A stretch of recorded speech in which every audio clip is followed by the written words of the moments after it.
वाक्य के भेद अर्थ की दृष्टि से। वाक्य के दो भेद होते हैं, अर्थ की दृष्टि से और रचना की दृष्टि से। अर्थ की दृष्टि से वाक्य के 8 भेद होते हैं। विधानार्थक वाक्य, निषेधार्थक वाक्य, प्रश्नार्थक वाक्य, आज्ञार्थक वाक्य, इच्छार्थक वाक्य, संदेशार्थक वाक्य, संकेतार्थक वाक्य और विस्मयादि बोधक वाक्य। विधानार्थी वाक्य, जिस वाक्य में किसी क्रिया के होने या करने की सूचना हो उसे विधानार्थक वाक्य कहते हैं। उदाहरण, श्रीचंद को लोग चतुर भी समझते हैं। मैं भीतर तक कांप गया।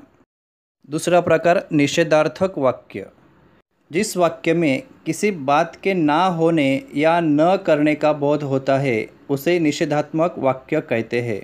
उदाहरण, हम अपना विस्तार नहीं करते। मेरी गली में एक भी पेड़ नहीं है। इन दोनों उदाहरणों में न होने या न करने का बोध होता है। तीसरा प्रकार प्रश्नार्थक वाक्य, जिस वाक्य में किसी प्रकार का प्रश्न किया गया हो उसे प्रश्नार्थक वाक्य कहते हैं। उदाहरण, मकान ढूंढने में कुछ तकलीफ तो नहीं हुई। आपको विलायती चाय पसंद है या हिंदुस्तानी? इन दोनों वाक्यों में प्रश्न पूछा गया है, इसलिए इन्हें प्रश्नार्थक वाक्य कहते हैं।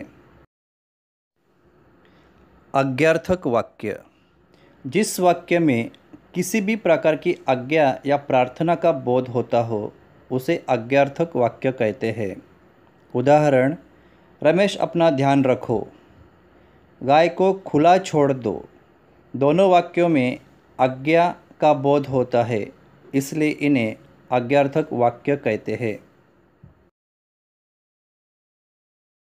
इच्छादर्शक वाक्य, जिस वाक्य में इच्छा, कामना, आशीर्वाद का बोध होता है उसे इच्छादर्शक वाक्य कहते हैं।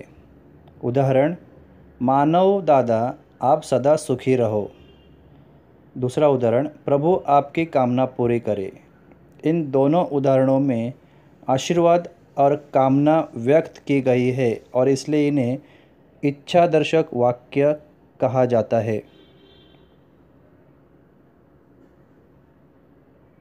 संदेहार्थक वाक्य, जिस वाक्य में संदेह या शंका का बोध होता है उसे संदेहार्थक वाक्य कहते हैं। उदाहरणार्थ, शायद अब कोई मिलने वाला तंग नहीं करेगा। दूसरा उदाहरण, शायद कुछ लोग लक्ष्मी को खरीद लेंगे। इन दोनों उदाहरणों से केवल संदेह या शंका व्यक्त की गई है और इसलिए इन्हें संदेहार्थक वाक्य कहते हैं।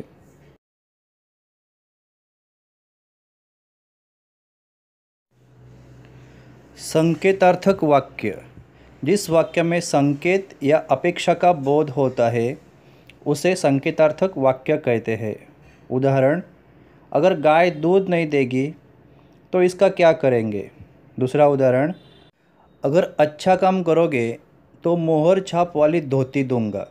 इन दोनों उदाहरणों से अपेक्षा व्यक्त की गई है और इसलिए इन्हें संकेतार्थक वाक्य कहते हैं।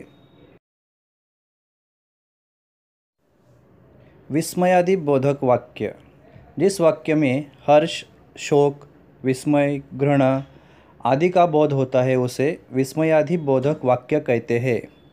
उदाहरण, मानव कुछ नहीं बोला, बेचारा। दूसरा उदाहरण, ओ कमबख्त ने कितनी बेदर्दी से पीटा है। इन दो वाक्यों में भावनाओं को प्रकट किया है और इसलिए इन्हें विस्मयादि बोधक वाक्य कहते हैं।